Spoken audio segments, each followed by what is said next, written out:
बिस्मिल्लाहिर्रहमानिर्रहीम, अस्सलाम वालेकुम। आज का हमारा व्लॉग स्टार्ट होता है कि आज हम जा रहे हैं बहावनगर इमरान खान के पैगाम पर, क्योंकि आज तरीके इंसाफ के इलेक्शन कैंपेन का स्टार्ट होने जा रहा है और उसमें इमरान खान साहब खिताब करेंगे। और आज पूरा काफिला PP 240 से राव समीउल्लाह साहब के साथ बहावनगर की तरफ रवाना है। और हमारे साथ जो इस वक्त दोस्त मौजूद हैं, मैं इनका तारफ़ करवाता चलूँ, बल्कि बजाते खुद ये खुद अपना तारफ़ करवाएंगे।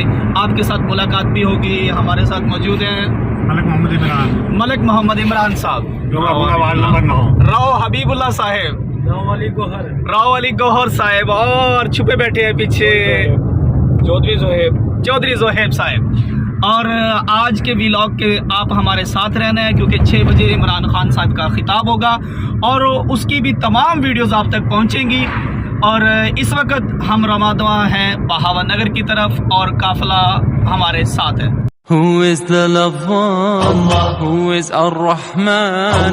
जिला बहावनगर, वहाँ पे खान साहब का आज तमाम लोग इकट्ठे होकर जोश के साथ, जज्बे के साथ खान साहब की तकरीर सुनेंगे। और आज का हमारा व्लॉग का स्टार्ट होता है। जिंदाबाद। Who is the Lafwan? Who is Ar-Rahman? Who is Al-Mannan? La ilaha illallah, Muhammadur Rasulullah. Muhammad is the messenger, Allah is our God.